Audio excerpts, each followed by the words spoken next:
Recording. It's asking me to continue. Okay.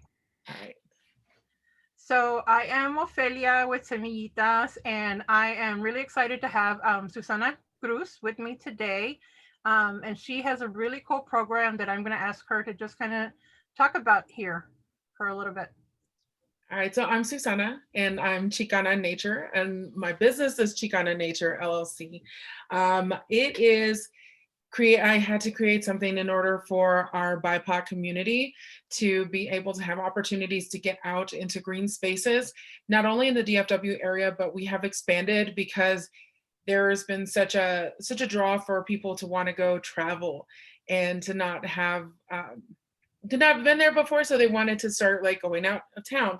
So Yeah. right now I'm on a trip in Taos, New Mexico. So I'm here like in my little casita hanging out. That's tell me you're in New Mexico without telling me you're in New Mexico, right? Yeah. Right. I was Yeah. looking at that and I was like, oh, where is she? I was like, I think it's. Yes. So that's one of the things that I do as well. And then our program has also started, besides taking people on trails. Next week, I'm excited because we have a partnership with Kip Truth Academy, and I will be teaching their 5th, 6th, 7th, 8th, and special populations. There, we're going to be doing herpetology and entomology. So I'm able to, yeah. So herpetology is a study of reptiles and amphibians, and entomology is a study of insects and different bugs. I'm really so my background is in outdoor education and in the camping world. I'm able to teach about I believe we counted it as like 24 different classes that span over a lot of things. So anywhere from like survival skills to weather, which we desperately need more people to understand about weather with climate change. Survival skills was another one that many people are really wanting to know more about, because as we saw with our winter storm in Dallas, there were many people that did not know how to survive. Yeah. And We're it was a not struggle. prepared. Yeah. Yeah. No, that's Thankfully, awesome. right. There's a lot of different things. I'm really excited because I am the person that kind of creates everything, um and I get a chance to say yes or no, or jump on it going like, okay, like let's help out with Dallas Public Libraries, or with the Dallas Arboretum, which we have a partnership with. So I'm really excited about all of the things that are just continuing to grow, and we're not even in a full year of existence. Yeah, it's fascinating. So I learned about you, like I was telling you earlier, through just kind of mutual friends.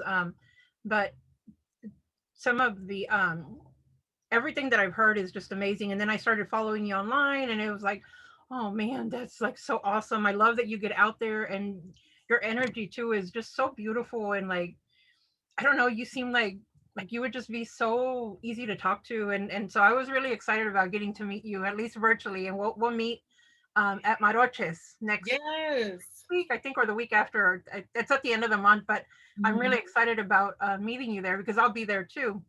And so when I saw that, I was like, okay, well, this is perfect. This is a great way to kind of kick off the virtual library, the virtual community library that I'll be doing this summer. And I was like, okay. Um, so I was kind of brainstorming on activities, and I was like, okay, a summer bucket list would be a fun thing, a fun project for kids to do. And I was like, okay, who better than to give us a list of like places to visit in North Texas than Susanna? I was like, and then I finally get to meet you too. So Yeah. do you Um, have like favorite places that are like family friendly for like different levels? Because like I know if I went, I would need like total beginner. My kids would probably need total beginner because we've just been stuck inside. But do you have like a list of places? And then I I'll share the do. list too. Yes, I do. So there I have a top five Okay. because I always want to make sure that people have like a wide range of different things. So my number one is always going to be like, especially like because that was one of our first trails, was the AT&T Autobahn Trail out by the Autobahn. Okay. So it's in South Dallas, and it's off of Loop 12. It is paved. So is a beginner spot to do, and you don't have to do the entire loop. There are multiple miles to it. Whenever I take people out there, we typically will do like a mile and a half, like Okay. walking inward, and then like we walk back. So it's a total of 3 miles as we're doing it. But I don't walk for miles. We're walking to see and notice all of the things that are around you, because there are too many times, like in spaces like Dallas has the most green space when it comes to forestry and green spaces in any city in the United States. Oh, And that's something that most people don't know, because they're so stuck in this, like, I have to get in a car and I have to go here and I have to go there. And Dallas is also working on making sure that those green spaces have better access for people that don't necessarily have a car. So they're working on like biking routes and like and hiking trails to be able to connect them so that that's more accessible. But the AT&T Trail is my number one. My number two is one of my newer ones, and that is another one that's pretty easy, and it is the Texas Buckeye Trail. So if you're familiar with Bonton Farms, mhm. and it's Bonton area, most people had not really heard of Bonton before until Bonton Farms is, Yeah. is doing their thing. Um, but there is a trail, so most people have not seen it, have not utilized it.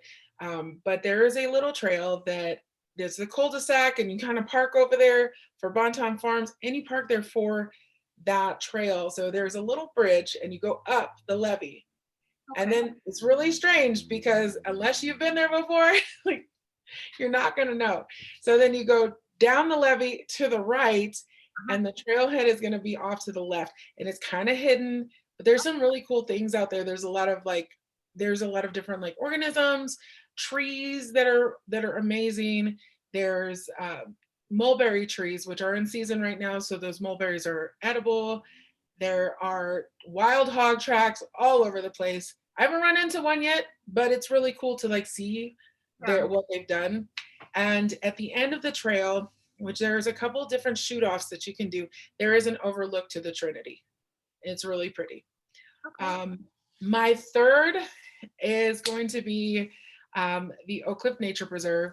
And I know like that was the first hike that I took anybody on, but Oak Cliff Nature Preserve is a hidden gem. It's also, I want people to understand though that you need to give yourself time, Okay. because many people, this is a Dorba Trail. So Dorba Trail is a hiking trail for people that are, well, it's a biking trail. Okay. And the volunteers that are out there are usually the ones that are out biking. So they're loving to like blaze trails because that's what they want to keep doing. They want to keep biking, have new stuff. With that said, people tend to get lost because there are new spots that they're like, oh no, where do I go? And I've been known to go loop around a few times. So just give yourself time.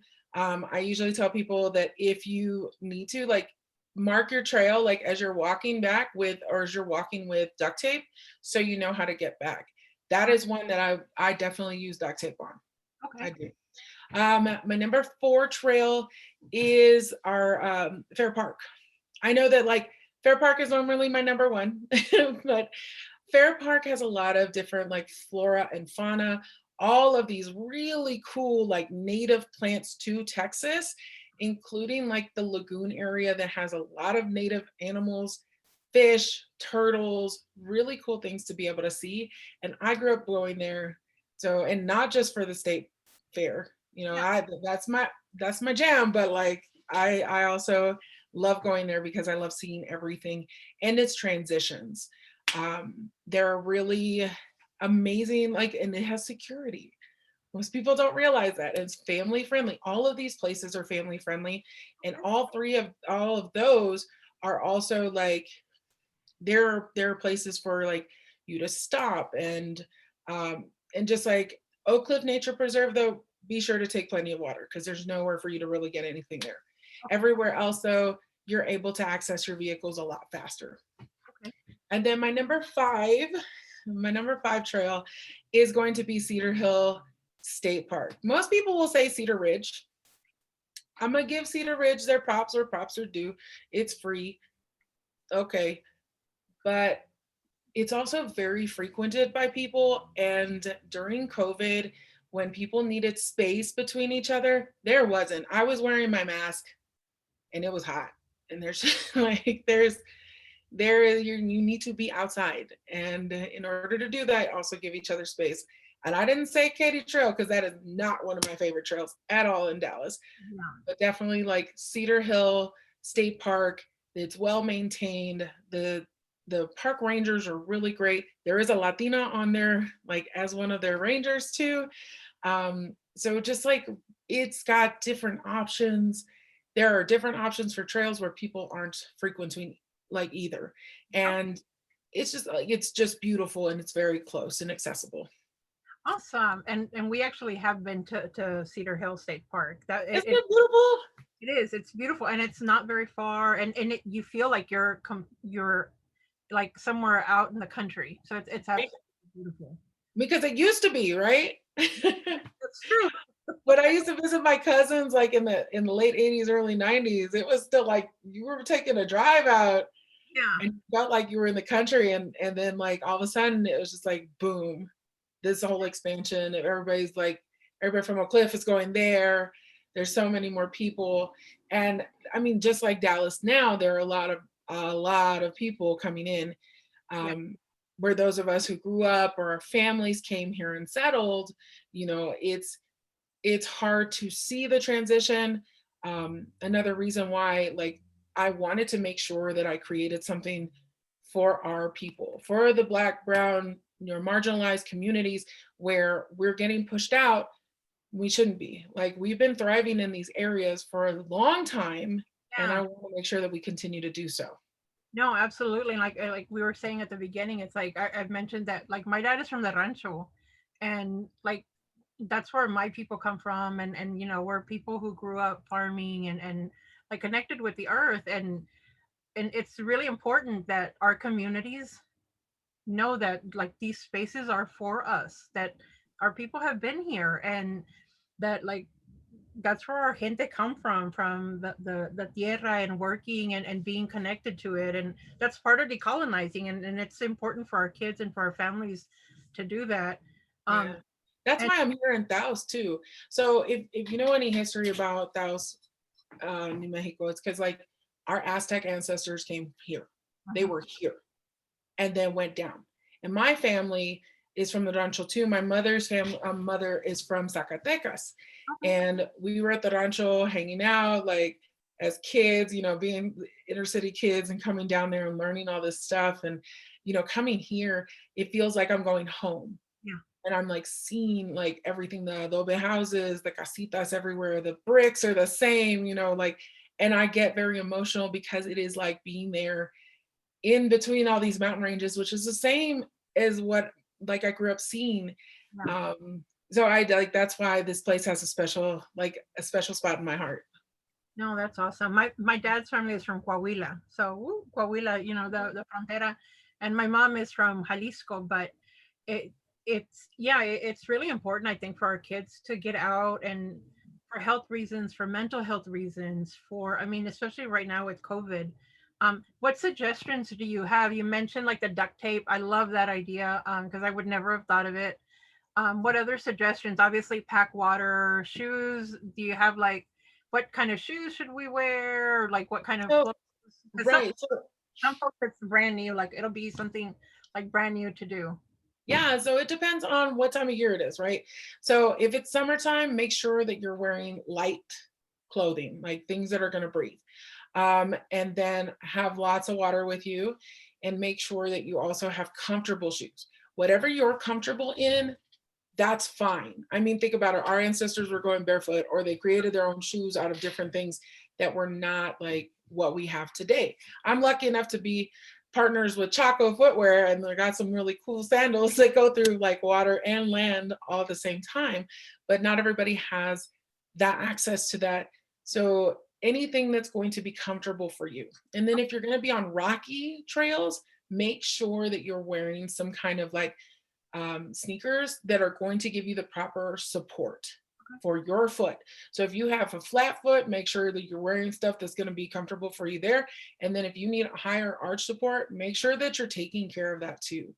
And if you can't afford like to buy specific shoes for that, there are insoles that you can buy that are way more affordable to make shoes that are a little bit more accessible, like definitely help you out. During the winter time, wear light layers. Like light layers are great because you're going to be moving and like hiking. That way you can take them off when you need to. Believe me, I even here, I've been known to take off my light layers and I like pack them on and do what I have to. And then like making sure again, because they're light layers, they're not going to be as heavy for you to carry. And take a backpack, you know, always have a snack, always have a snack with you. And then like another thing that my sister loves to hand me, and I always forget it, but I always have like an extra t-shirt or a towel. And that way, you know, because you're going to be sweating and you don't want to get like, because sometimes when you're out there and you're exploring things, you want to touch it and you want to feel things. You don't want to touch your eyes afterwards. You always want to be very careful. So have that, and then like prepare yourself with some wipes. Okay. You never know. Yeah. Yeah, that's true. That's Yeah. And I did have a blog post about what to carry in your backpack. I did that blog, Takeover with Chaco Footwear, and that's on my page as well. so. What are your social media handles? Where can people find you? You can find me at Chicana In Nature, and that's at Chicana In Nature on Instagram. On Twitter as well, it's Chicana In, and then on Facebook, it's Chicana In Nature.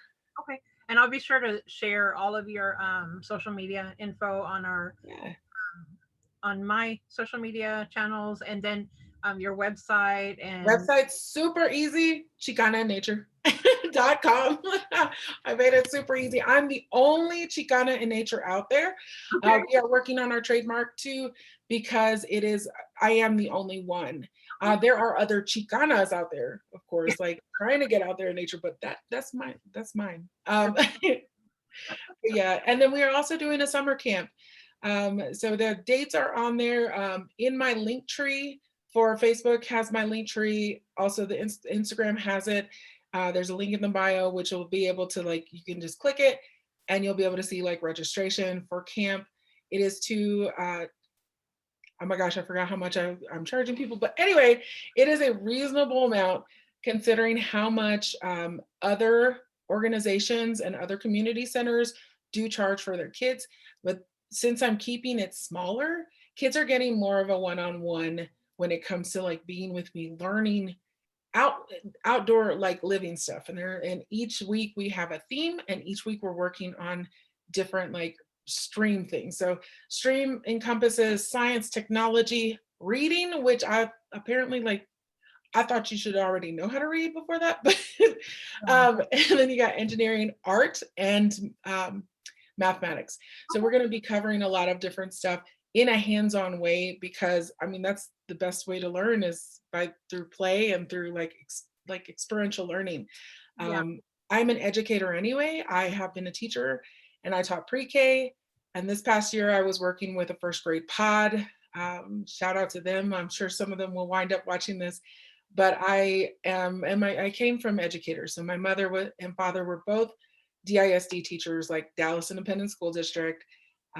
So I, come from a good stock of educators who were big on us reading anyway. And that's how I learn a bunch of my stuff too. So I pick up a book. I don't always like to Google because I also know like how not reliable Google can be. And I would rather pick up my books, read them when it comes to different like tree identifications. And then also if it's an older book, it's cool because you can see things that weren't here that are now like in the area of Texas that have been invasive, and that like have kind of taken over because of the way that Dallas or Dallasites have landscaped. So it's kind of cool to be able to see that, but also understand like it's not cool for the environment. Yeah, no, I think there's so many different things.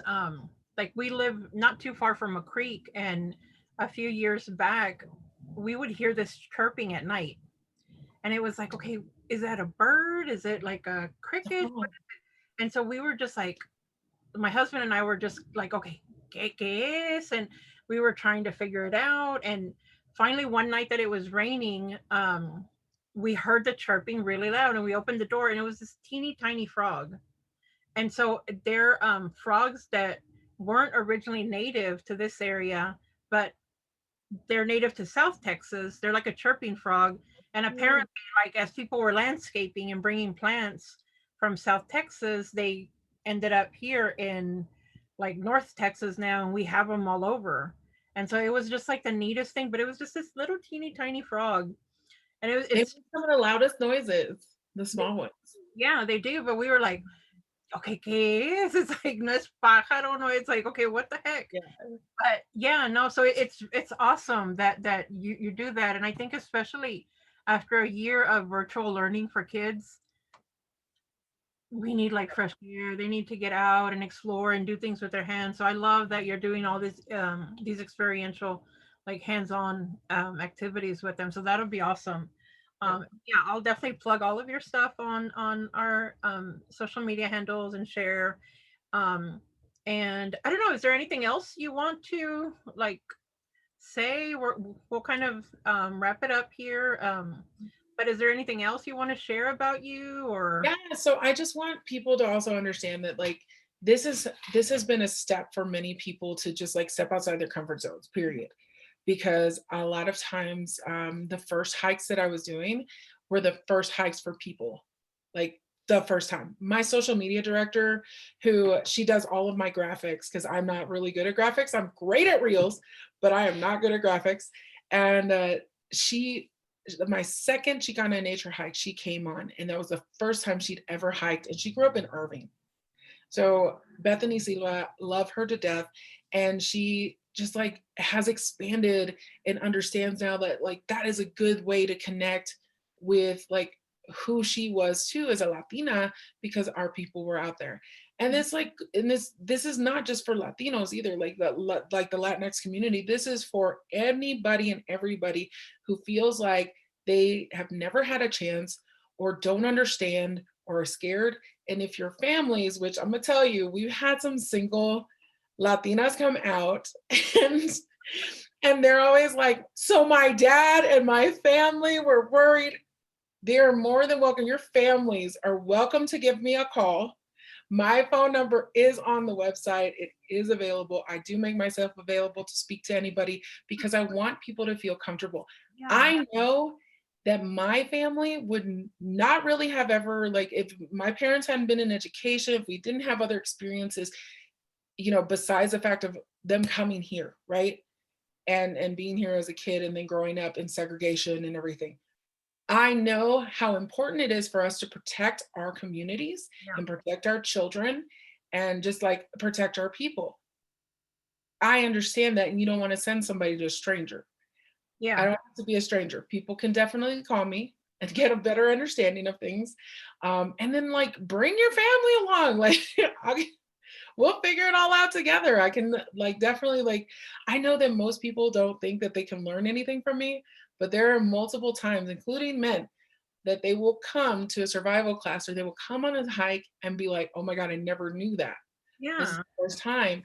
And it's like, I know, like this is stuff that there were people, I was learning this, teaching this to many of like the white suburban, districts. And then when I would have kids that would come out that were of color, I was so excited because then it was like, I get to hand this information to you where other, unless you had been in a predominantly white district or, or if you were just like grew up having that, then, you take it for granted. But when our kids would come, when our people would be there, it was like, yes, like, mi gente, I'm ready for you to come and learn. That's all. well, I'm really excited, and we'll wrap it up so you can go and get some rest because I know you've been hiking today and out there exploring. But yeah, I'm really excited, and I can't wait to meet you in person at Maroches, at the Hecho con Amor Market.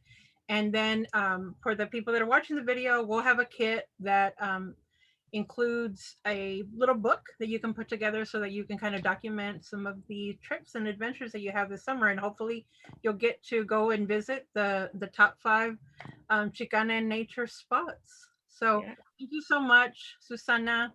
Um, Thank you so much, Ophelia, for having me, and I appreciate you like giving me this opportunity to talk to the community. yeah, absolutely. So I'm gonna hit stop recording